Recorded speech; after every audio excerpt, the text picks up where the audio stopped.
xubno ka tirsan golaha guurtida Soomaaliland oo ku sugnaa gudaha magaalada Berbera ayaa maanta kulan la qaatay maamulka gobolka Saaxil Cuqaal Salaadiin iyo waxgaradka kala duwan ee ka soo jeeda deegaanada hoos yimaada gobolka Saaxil kulankaasi oo laga wada hadlayay xeer asaaska doorasho ee golaha guurtida u yeelan doono ugu horeyn waxa halkaasi isagoo hadalka furay gudoomiyaha gobolka Saaxil Injineer Axmed Ismaan Xasan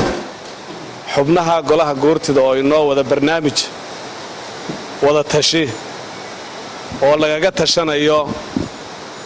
xeer aasaas oo ah ama xeerka aasaaska guurtida xeerar bay lahayd muddo badan ay nagu soo hagaysay oo runtii ah guurtidu waa ta keliya aynu adduunyada wadamo badan oo caalamka ka jira aynu dheerhay waxaan odhan karaa golaha guurtidu ama golaheena odayaashu inay yihiin kuwii halkaas Soomaaliland soo gaadhsiiyay cid walba markhaati ka tahay sidoo kale waxa iyagu hadalka isu daba maray kana warbixiyay ujeedada kulankan uu salka ku hayo xogayaha guud ee golaha guurtida Soomaaliland Garyaqaan Naasir Aadan Beeb iyo gudoomiyaha gudida siyaasadda arrimaha dibadda ee golaha guurtida Soomaaliland Xildhibaan Cabdiqaadir Maxamed Xasan kulanka aynu isugu nimi maanta oo ujeedadiisu tahay kulan wada tashi oo ku saabsan aasaaska xeerka golaha guurtida sidaynu wada ognahayba golaha guurtidu waa golo dastuuriya oo ah hay'adaha sharci dejinta ahna golo lagu soo caanamaalay Soomaaliland intii ay jirtay maadaama waqtiyadu ay isriixaan oo mar walba dadka jiil ka baxaya meesha jiil soo galay waqti leeyin golayaashu ay shaqeeyaan muddadiisu 6 sano ay ahayd inkastoo dhowr goor muddo kordhin la sameeyay haddana waxay noqotay golaha guurtidu inuu badka soo dhigo oo uu yidhaa strategy plan 5 sano oo uu sameeyay oo ka bilaabma 2016 ilaa 2020 bar sidii goluhu ku yimi markii hore maxaa iska bedelay maantana waxaanu idinku nimi warbaashi guurtidii halkii ay ka bilaabantay ee lagaga wada tashaday dadkii hal isugu yeedho mar haddii xeerkii la soo qaaday magaaladii guurtida taqaanay ku horeysay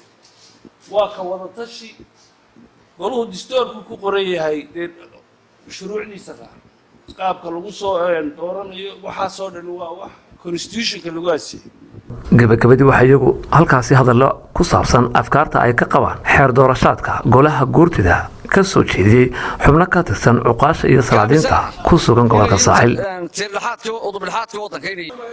marka hore horaadeed waxaynu ka hadlaynaa waxay guudistidu ku fadhido macnaha guurtidu ku fadhido haddaynu ka hadalno waxa weeye marjaca Soomaaliland dib ugu noqdo wax kasta oo la isku qabto khilaafaada iyo ka marjac oo dib ugu noqda waxaan leeyahay guurtidu markay ay tahay su'aashu yani guurtidu maxaad ka aaminsan tahay guurtidu horta waxaan ka aaminsanahay inay tahay masiirkii Soomaaliland taas waa taas ta kale ah habka loo soo dooranayo guurtida waxa lagu soo doortay hab dhaqan waxa soo doortay cuqaasha markii hore laakiin anu waxaan lahaa halkii lama taagno waliba halkii lama joogo waxaan lahaa qaab kale loo doortay guurtida maanta horta maxaad ka aaminsantahay guurtida waxa ka aaminsanay deegaanka tahay tiirka ugu weyn ka mid ah Soomaaliland tahay taas waa qodob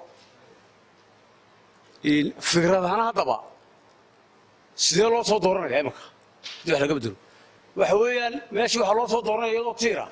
berigii hore waxa loo doortay cuqaasha ayaa soo dooratay beelaha